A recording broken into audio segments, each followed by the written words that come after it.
اعوذ باللہ من الشیطان الرجیم بسم اللہ الرحمن الرحیم وَكَم من ملک فی السماوات لا تغنی شفاعتهم شیئا الا من بعد ان یأذن اللہ لمن یشاء ویرضی۔ اور آسمانوں میں کتنے فرشتے ہیں جن کی سفارش ذرا بھی کام آنے والی نہیں مگر بعد اس کے کہ اللہ اجازت دے جس کو چاہے اور جس کے لیے پسند کرے۔ ان الذین لا یؤمنون بالآخرۃ لیسمون الملائکۃ تسمیۃ الانثی۔ جو لوگ آخرت پر ایمان نہیں رکھتے انہی نے فرشتوں کے نام عورتوں کے نام پر رکھ چھوڑے ہیں۔ وما لهم به من علم ان یتبعون الا الظن وان الظن لا یغنی من الحق۔ حالانکہ اس باب میں ان کا کوئی علم نہیں، وہ محض گمان کی پیروی کر رہے ہیں، اور یقیناً گمان کسی درجے میں بھی حق کا بدل نہیں۔ فَأَعْرِضْ عَنْ مَنْ تَوَلَّىٰ عَنْ ذِكْرِنَا وَلَمْ يُرِدْ إِلَّا الْحَيَاةَ الدُّنْيَا۔ تو تم ان لوگوں سے اعراض کرو جنہوں نے ہماری یاد دہانی سے اعراض کیا اور جن کا مطلوب صرف دنیا کی زندگی ہی ہے۔ آج ہم نے سورۃ النجم کی آیت 26 سے لے کے 29 تک تلاوت کی، اس کا ترجمہ آپ نے سنا۔ اس سے پہلے ہم آیت نمبر 25 تک پہنچے تھے، اور اس میں ہم نے پڑھا کہ جو پہلی 25 آیات تھی کہ کس طرح اللہ تعالیٰ نے جو وحی کا جو سلسلہ نبیوں تک پہنچایا، اور کس طرح ایک نبی جو کہ ایک انسانیت کا انسانوں میں سب سے بلند درجہ ہوتے ہیں، اور کیسے وہ ایک ہائیسٹ لیول اچیو کرتے ہیں، اور انسانیت کیسے انسان ایک ہائیسٹ لیول کیسے اچیو کرتا ہے، اور وہی کیسے انسانوں تک پہنچتی ہے جو کہ نبی تک پہنچتی ہے۔ نبی کے بعد پھر وہ وہی جو اپنی امت تک پہنچاتے ہیں، سیم ٹو سیم، اس میں کوئی چیز بھی چینج نہیں کرتے، وہ جیسے ان کو ملتی ہے ویسے ان کو آگے ٹرانسفر کر دیتے ہیں۔ اور اس کے بعد ہم نے دیکھا کہ کس طرح جو انسان ہے جب گمراہی میں گرتا ہے، یعنی یہاں تک پڑھا ہم نے کہ کس طرح انسان جو ہائیسٹ لیول جو اچیو کرتا ہے، کہ جو اللہ کی جو تجلیات ہیں، جو اللہ کی جو آیات ہیں، ان کی جو اللہ کی بڑی بڑی آیات ہیں جو کہ ان کو دیکھا نبیوں نے، جس میں یہاں پہ جو نبی پاک صلی اللہ علیہ وسلم کا ذکر کیا جا رہا ہے کہ انہوں نے جو سدرۃ المنتہا تک جو سفر کیا، اس کے آگے پھر انہوں نے جو اللہ کی نشانیاں دیکھی، اور یہ ایک ہائیسٹ لیول تھا کسی بھی انسان کا جو اچیو کیا۔ اس کے بعد جو گمراہی میں گرتا ہے انسان، تو کس طرح وہ ایک مٹی کے جو بت بنا کے ان کی پوجا کرتا ہے، ان سے وہ اپنی جو منتیں مانگتا ہے۔ یہ انسانیت کا جو لوئسٹ لیول ہے جب وہ گمراہی میں گرتا ہے۔ تو آج جو ہم نے پڑھا آیت نمبر 26 میں اللہ تعالیٰ فرما رہے ہیں کہ اور آسمانوں میں کتنے فرشتے ہیں جن کی سفارش ذرا بھی کام آنے والی نہیں ہے مگر بعد اس کے کہ اللہ تعالیٰ اجازت دے اور جس کو چاہے اور جس کے لیے پسند کرے۔ تو یہاں پہ اللہ تعالیٰ فرما رہے ہیں کہ زمین و آسمان میں کتنے جو فرشتے ہیں جو اللہ تعالیٰ کی ڈفرینٹ جو نظام کو چلا رہے ہیں، جو اللہ کے حکم کی ذرا بھی نافرمانی نہیں کرتے، جو ان کو آرڈر ملتا ہے اسی ٹائم اس کو وہ کمپلیٹ کرتے ہیں، پورا کرتے ہیں۔ تو اللہ تعالیٰ فرما رہے ہیں کہ اگر ان کی سفارش اگر قبول نہیں کی جا سکتی تو پھر یہ تو بہت دور کی بات ہے۔ جو مٹی کے چیزیں بنا کے، مٹی کے جو مورتیاں بنا کے ان کی جو پوجا کرتے ہیں، ان سے وہ مانگتے ہیں، تو وہ کیسے پاسبل ہے؟ تو یہ بالکل من گڑھ باتیں ہیں کہ جو ان کے باپ دادا نے بنا لی ہیں، ان کے بعد انہوں نے فالو کیا اس کو، تو یہ بالکل کوئی اس کی حقیقت نہیں ہے کہ جب فرشتوں کی سفارش قبول نہیں کی جائے گی، بس جس کی اللہ تعالیٰ چاہے اس کی سفارش قبول کی جائے گی، لیکن جس کو سفارش بھی اسی کی قبول کی جائے گی جس کو اللہ تعالیٰ چاہیں گے۔ جیسے نبی پاک ہیں، ان کی سفارش قبول کی جائے گی، یا اور کوئی اللہ کے نیک بندے ہیں جن کو اللہ تعالیٰ چاہے گا تو ان کی سفارش جو وہ قبول کی جائے گی۔ لیکن یہ نہیں کہ جو بھی فرشتے ہیں، جتنے بھی زمین و آسمان میں آپ جو اللہ کا نظام چلا رہے ہیں، کسی کی سفارش بھی کسی کے حق میں قبول نہیں کی جائے گی۔ آیت نمبر 27 میں اللہ فرما رہے ہیں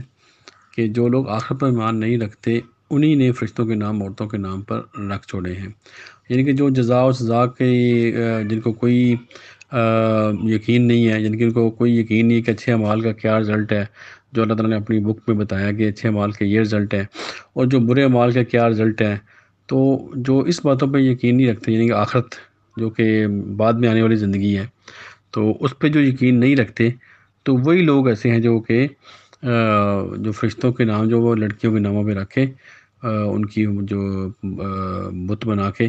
ان کو فرشتوں کے نام پہ، وہ بھی لڑکیوں کے نام پہ جو ہوتے ہیں اس پہ رکھ لیتے ہیں، یعنی کہ فرشتوں کو وہ تشبیہ دیتے ہیں لڑکیوں کے ساتھ، عورتوں کے ساتھ۔ تو اللہ تعالیٰ فرمانے کہ جو لوگ آخرت پہ ایمان نہیں لاتے وہی لوگ یہ کام کرتے ہیں۔ آیت نمبر 28 میں اللہ تعالیٰ فرما رہے ہیں کہ حالانکہ اس میں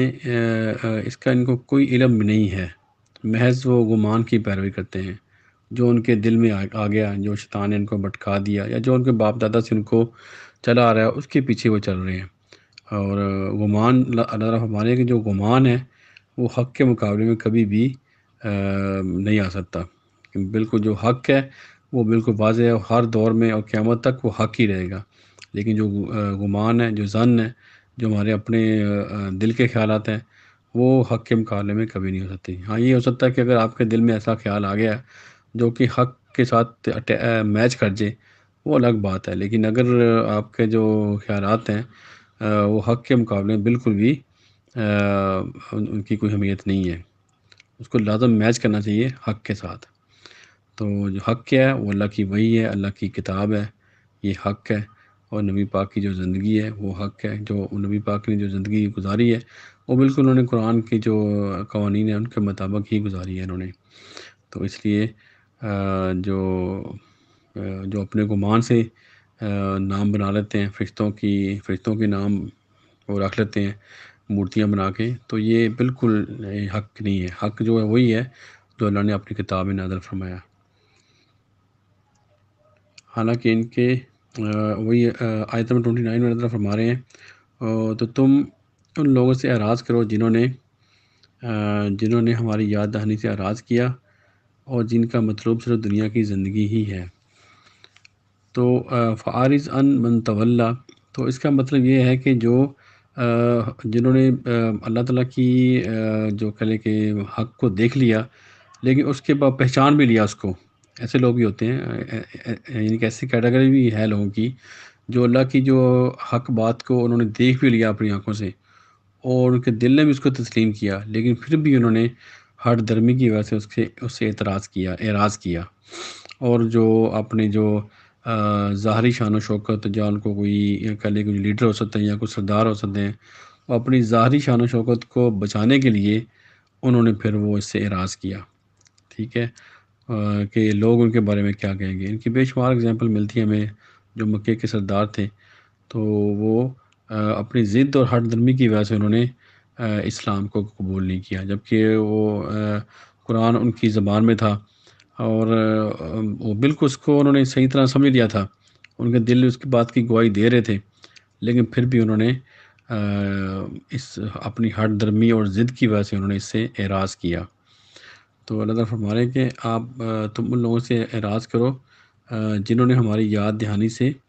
اعراض کیا، جنہوں نے ہماری جو نصیحت ہے،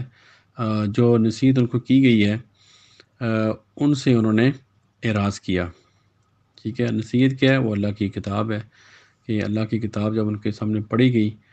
تو ان کے دلوں نے اس کو صحیح جانا، اور انہوں نے اس کو صحیح جان کے بھی اس کو فالو نہیں کیا، اور اپنی صرف ہٹ درمی، بغض اور حسد کی وجہ سے، اور جن کا مطلوب صرف دنیا کی زندگی ہی ہے۔ تو یہ بھی فرمایا جا رہا ہے کہ جو دنیا دار لوگ ہیں، جن کا مقصد صرف دنیا کو حاصل کرنا ہے، وہ لوگ ہی صرف حق کی طرف نہیں آتے ہیں، وہ اللہ تعالیٰ کی حق بات کو نہ اس کو فالو کرتے ہیں اور نہ اس کو مانتے ہیں، نہ اس کو کسی کو آگے پھیلاتے ہیں۔ تو جن کا مقصد دنیا کی زندگی ہے، مال و دولت حاصل کرنا،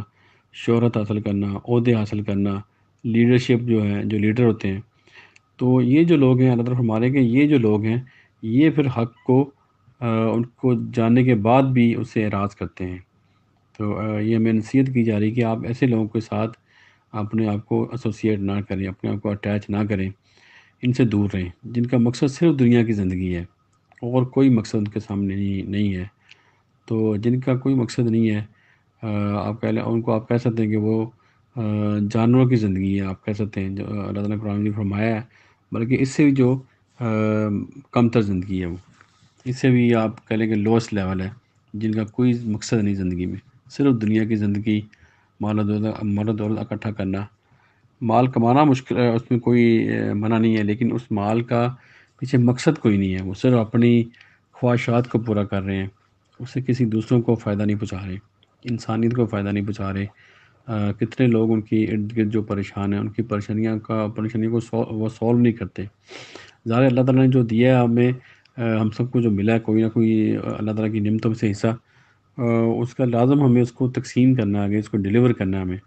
اگر ہم یہ نہیں کرتے تو پھر وہ اس کا ہمیں حساب دینا پڑے گا، اور اگر اس کو ہم نے ویسٹ کیا، کسی کے کام بھی نہ آیا، صرف اپنے لیے آپ استعمال کرتے رہے، آپ کی ضرورت پوری ہونے کے بعد بھی آپ نے اس کو کسی کو نہیں دیا، تو اس کا ضرور آپ کو حساب دینا پڑے گا۔ اللہ تعالیٰ سے دعا ہے کہ اللہ تعالیٰ ہم سب کو قرآن پڑھنے کی، اس پہ اس کو سمجھنے کی اور اس پہ عمل کرنے کی توفیق عطا فرمائے، اور اس کو آگے پھیلانے کی توفیق عطا فرمائے، اور اللہ تعالیٰ ہم سب کے گناہ معاف فرمائے، سب کی پریشانیاں دور فرمائے، اور پوری دنیا میں جو لوگ اس وائرس کی وجہ سے پریشان ہیں، سب کی پریشانیاں دور فرمائے، آمین۔ جزاک اللہ خیر، صدق اللہ العظیم۔